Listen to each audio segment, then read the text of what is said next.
کا شخص جو میری سنت کو تبدیل کرے گا اس کا نام یزید پلید ہے. تو کیا آپ کو معلوم نہیں ہے یزید پلید وہ آدمی ہے جو شرابی تھا؟ یزید پلید وہ آدمی ہے جو زانی تھا؟ یزید پلید وہ آدمی ہے جو فاسق و فاجر تھا؟ یزید پلید وہ آدمی ہے جس کے حکم سے مکہ معظمہ پہ حملہ ہوا، مدینہ طیبہ پہ حملہ ہوا. یزید پلید وہ آدمی ہے جس کی وجہ سے 10,000 صحابہ و تابعین مارے گئے. یزید پلید وہ آدمی ہے جس نے اپنی فوج کے اوپر مدینہ شریف کی عورتوں کو 3 دن 3 رات کے لیے حلال کر لیا تھا. سگی بہنوں کا، سگے بھائی بہن کا آپس میں نکاح ہو رہا تھا. بتاؤ یہ تمام چیزیں آپ کے ذہن میں نہیں ہے؟ یہ کام کس نے کروایا تھا؟ یزید پلید نے کروایا تھا. یہ کس نے کروایا تھا؟ یزید پلید نے کروایا تھا. یزید چاہتا تھا جائز ناجائز ہو جائے، ناجائز جائز ہو جائے، اور اسی وجہ سے وہ سوچتا تھا اگر امام علی مقام کا ہاتھ مجھ کو مل گیا، امام نے میرے ہاتھ پہ بیعت کر لی، تو میرے جتنے ناجائز کام ہیں میرے جواب کے لیے کافی ہو جائیں گے، اس کے جواب کے لیے کافی ہو جائیں گے. تو امام علی مقام نے کربلا کی سرزمین سے یہ پیغام دیا، او یزید سن لے، او پلیز سن لے، حسین کا ساتھ تو کر سکتا ہے مگر حسین کا پاک ہاتھ یزید کے ناپاک ہاتھ میں نہیں جا سکتا ہے. اسی لیے سرکار غریب نواز فرماتے ہیں شاہ ہست حسین، بادشاہ ہست حسین، دین ہست حسین، دیپنا ہست حسین، سرکار ندار دستہ دستے یزید حقہ کی بنائے لا الہ ہست حسین.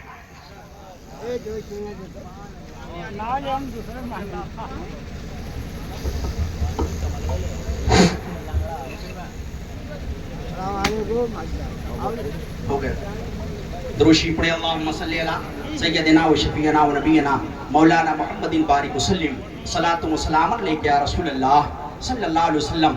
بس میں نے جو آیت پڑھی ہے اس کا ترجمہ تھوڑی سی تشریح آپ سماعت کر لیں، میرا ٹائم بھی مکمل ہو رہا ہے. میں نے قرآن کی جو آیت پڑھی اللہ فرماتا ہے وَكُلًّا وَعَدَ اللَّهُ الْحُسْنَى، اللہ نے سب کے ساتھ بھلائی کا وعدہ فرمایا ہے.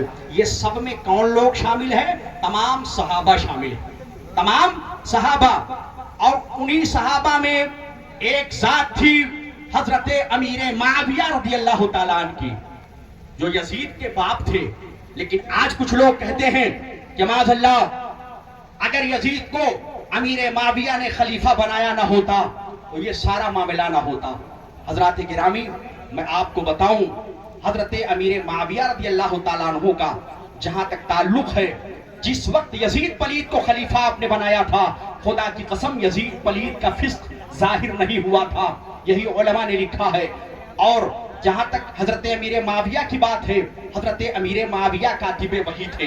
حضرت امیر معاویہ کی ذات وہ ہے کہ آؤ میں آپ کو بتاؤں، ایک مرتبہ آپ کا دربار لگا ہوا ہے، تمام شورا بیٹھے ہوئے تھے، آپ نے جوش میں فرمایا جو آج مولا علی کی شان کے لائق شعر کہے گا. یعنی کچھ لوگ کہتے ہیں کہ اہل بیت سے حضرت امیر معاویہ کو بغض تھا معاذ اللہ، تو آپ نے فرمایا جو مولا علی کی شان کے لائق آج شعر کہے گا میں اسے ایک شعر پہ 1000 دینار انعام دوں گا. 1000 دینار، 1000 دینار یعنی 1000 سونے کا سکہ. آج 10-20 روپیہ آپ انعام میں دیتے ہو، سمجھتے ہو کہ بہت زیادہ ہے. میں یہ سمجھتا ہوں کہ اس وقت 1000 دینار حضرت امیر معاویہ رضی اللہ تعالیٰ عنہ نے فرمایا کہ جو علی کی شان کے لائق شعر کہے گا میں اسے ایک شعر پہ 1000 دینار دوں گا.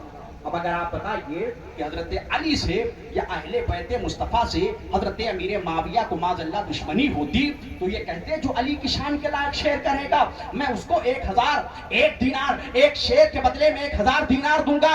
اب جتنے شعراء آتے شعر کہتے جاتے، حضرت امیر معاویہ بیٹھے رہتے اور فرماتے علی کو نفضل من، علی سے بھی افضل ہے، علی سے بھی افضل ہے، علی سے بھی افضل ہے. ارے خدا کی قسم عمر ابن عاص ایک شاعر تھا جو بیٹھا ہوا تھا، اس نے مولا علی کی شان میں ایسا شعر کہہ دیا کہ مولا علی کی شان میں شعر سن کر کے امیر معاویہ خوش ہو جاتے ہیں اور 7000 دینار آپ نے ایک ہی شعر پہ انعام دے. آپ اندازہ لگائیے حضرت امیر معاویہ کے دل میں اگر اہل بیت سے بغض ہوتا معاذ اللہ تو بتائیے علی کی شان میں شعر پڑھنے والے کو اتنا انعام دیتے.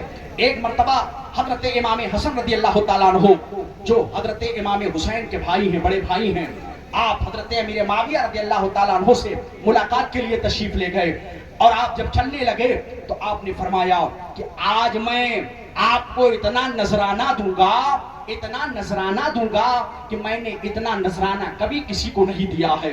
اللہ اکبر۔ تاریخ بتاتی ہے، مورخین لکھتے ہیں مسلمانوں کہ جب حضرت امیر معاویہ کے پاس سے حضرت امام حسن رضی اللہ تعالیٰ عنہ چلتے ہیں تو آپ نے اس وقت 4 لاکھ درہم حضرت امام حسن رضی اللہ تعالیٰ عنہ نذرانے کی شکل میں پیش کیا تھا۔ بتاؤ اگر حضرت امیر معاویہ کے دل میں اگر اہل بیت سے بغض ہوتا، کینہ ہوتا، نفرت ہوتی تو بتاؤ میرے دوستو حضرت امیر معاویہ حضرت امام حسن کو اتنا نذرانہ دیتے؟ قطعاً نہیں دیتے۔ اور سنیے، جہاں تک اہل بیت سے محبت کی بات ہے، باتیں تو بہت ساری ہیں مگر انشاءاللہ حضرت سے آپ سماعت کریں گے، اور بہت سارے لوگ ہیں، بس آخری بات بتا رہا ہوں۔ ایک شخص، اس واقعے کو مسند امام احمد بن حنبل میں بیان کیا گیا ہے، ایک شخص حضرت امیر معاویہ رضی اللہ تعالیٰ عنہ کے دربار میں حاضر ہوا اور اس نے آپ سے کہا حضور میں اس مسئلے کو آپ سے پوچھنا چاہتا ہوں۔ اللہ اکبر۔ اب حضرت امیر معاویہ کی محبت دیکھو۔ آج جو لوگ حضرت امیر معاویہ کو گالیاں دیتے ہیں، سنیں کان کھول کر کے، میرے اعلیٰ حضرت نے فرمایا جو امیر معاویہ کو گالی دے وہ جہنمی کتوں میں سے ایک کتا ہے، وہ جہنمی کتوں میں سے ایک کتا ہے۔ اور آج کچھ اس طرح بہکتے جا رہے ہیں، یہ سمجھتے ہیں کہ یہ ڈھول بجانے کا نام محرم ہے۔ معاذ اللہ رب العالمین، یہ ڈھول بجانے کا نام محرم نہیں ہے۔ تاریخ کربلا سن لو ان علماء سے، اور سنتے بھی ہو۔ کربلا کے میدان میں جو 10ویں محرم تھی، اس وقت امام نے اپنے تمام ساتھیوں کو اکٹھا کر کے ارشاد فرمایا تھا میں جانتا ہوں کل ان ظالموں کے ہاتھوں سے میری شہادت ہونے والی ہے، میرے ساتھیوں رات کے سناٹے میں جو جہاں جانا چاہتا ہے جا سکتا ہے۔ کسی نے کہا تھا حضور ہم آپ کا ساتھ چھوڑ کر کے چلے جائیں، یہ نہیں ہو سکتا ہے۔ امام علی مقام رضی اللہ تعالیٰ عنہ سے کسی نے کہا تھا میرے آقا میں اس وقت تک ان لوگوں سے لڑوں گا جب تک میرے ہاتھ میں نیزہ ہوگا، میرا نیزہ ان کے سینے میں ٹوٹ جائے اس کا قبضہ میرے ہاتھ میں باقی رہے گا، تب تک میں یزیدیوں سے لڑوں گا۔ سب نے جانشاری کا ثبوت دیا تھا۔ کسی نے کہا تھا حضور اگر 1000 مرتبہ مجھے قتل کیا جائے اور آپ کے نام پہ زندہ کیا جائے، میری راکھ ہوا میں اڑا دی جائے، تب بھی ہم آپ کا ساتھ چھوڑنے کے لیے تیار نہیں ہیں۔ کسی نے کہا تھا امام علی مقام 1 مرتبہ کیا اگر 70 مرتبہ آپ کے ساتھ میں قتل کیا جاؤ، اللہ آپ کو بچا لے، آپ کے ساتھیوں کو بچا لے تو میرے لیے یہی سعادت کی بات ہے، میرے لیے یہی سعادت کی بات ہے، ہم آپ کا ساتھ چھوڑ کر کے جانے والے نہیں ہیں۔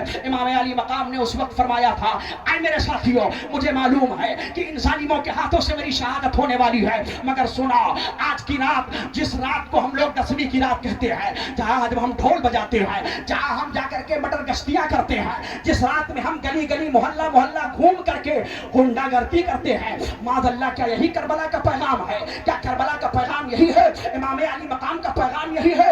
اس رات میں امام علی مقام نے اپنے تمام ساتھیوں سے کہا تھا اے میرے ساتھیوں چلو مسلح بچھا دو، آج کی رات عبادت کر لو، یہ عبادت کی رات ہے، یہ بندگی کی رات ہے، دل کھول کر کے تلاوت کر لو، دل کھول کر کے بندگی کر لو، دل کھول کر کے سجدے کر لو، اس لیے کہ شاید اب سجدہ کرنا نصیب ہوگا یا نہیں ہوگا۔ امام علی مقام نے کربلا سے ہمیں یہ پیغام دیا تھا اے لوگوں تمہارے اوپر مصیبت آ جائے، پریشانی آ جائے، دقت آ جائے، سب کچھ جھیل لینا، لیکن تمہاری نماز نہ چھوٹنے پائے، تلاوت قرآن نہ چھوٹنے پائے۔ اے میرے ساتھیوں کبھی بھی تم حق کے ساتھ سمجھوتا مت کرنا، کبھی باطل کے ساتھ سمجھوتا مت کرنا، باطل کی آواز میں کبھی آواز مت ملانا، بلکہ حق کا ساتھ دینا، حق کے ساتھ رہنا، حق پہ مرنا، حق پہ جینا۔ اگر تم نے یہ کر لیا تو سمجھ لینا سچے پکے حسینی۔ حضرات بس آخری بات سنیں تو ایک شخص اس نے کہا حضور اس مسئلے کو میں آپ سے پوچھنا چاہتا ہوں۔ حضرت امیر معاویہ نے فرمایا اسأل عنہا علی فہو عالم، اس مسئلے کو علی سے پوچھو، علی مجھ سے زیادہ جانکار ہیں۔ سبحان اللہ، علی مجھ سے زیادہ جانکار ہیں، زیادہ جاننے والے ہیں۔ اللہ اکبر۔ اس نے کہا حضور مجھے تو آپ ہی کا جواب اچھا لگتا ہے، آپ جواب دے دیں۔ حضرت امیر معاویہ نے فرمایا ارے بے وقوف کیسی بات کر رہا ہے، یہ ان کے بارے میں تو کہہ رہا ہے جن کے بارے میں نبی نے ارشاد فرمایا انا مدینۃ العلم وعلی بابھا، میں علم کا شہر ہوں، علی اس کے دروازہ ہے۔ ارے تو ان کے بارے میں کہہ رہا ہے جس کے بارے میں نبی نے ارشاد فرمایا اے علی تم میرے نزدیک ایسے ہو جیسے موسیٰ کے لیے ہارون تھے، لیکن اب چونکہ نبوت کا دروازہ بند ہو چکا ہے۔ ارے مردود تو ان کے بارے میں کہہ رہا ہے جس کے بارے میں حضرت عمر ابن خطاب نے کہا تھا لولا علی لہلک عمر، اگر علی نہ ہوتے تو عمر ہلاک ہو جاتے۔ یہ تو ان کے بارے میں کہہ رہا ہے۔ اللہ اکبر، اتنا کہا اور آپ کے دربار سے وہ وظیفہ پڑھتا تھا، وظیفہ خور تھا۔ حضرت امیر معاویہ رضی اللہ تعالیٰ عنہ نے فرمایا ظالم میرے دربار سے نکل جا، اب تو میری بارگاہ سے وظیفہ نہیں پا سکتا ہے۔ اللہ اکبر، اس نے کیا کہا تھا مسلمانوں؟ صرف اس نے یہی کہا تھا مجھے آپ کا جواب زیادہ پسند ہے، مجھے آپ کا جواب زیادہ محبوب ہے۔ امیر معاویہ نے اسے اپنے دربار سے اٹھا کے پھینک دیا تھا، اس کا نام اپنے رجسٹر سے خارج کر دیا تھا۔ بتاؤ حضرت امیر معاویہ رضی اللہ تعالیٰ عنہ کے دل میں اگر اہل بیت سے بغض ہوتی، مولا علی سے بغض ہوتا، امام حسن سے بغض ہوتا، امام حسین سے بغض ہوتا، حضرت فاطمہ سے بغض ہوتا، تو بتاؤ اس کو اپنے دربار سے اٹھاتے؟ نہیں اٹھاتے۔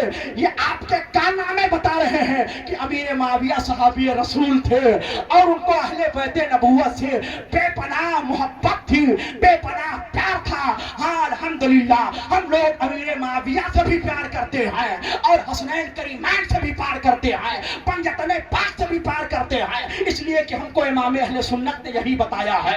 اے میرے چاہنے والوں، اے میرے عاشقوں، اے میرے محبین، اگر تم چاہتے ہو کہ تم میرے صحیح فرما بردار بن جاؤ تو تم صحابہ سے بھی محبت کرنا، اہل بیت سے بھی محبت کرنا۔ اسی لیے فرماتے ہیں اہل سنت کا ہے بیڑا پار تھا بے حضور، اہل سنت کا ہے بیڑا پار تھا بے حضور۔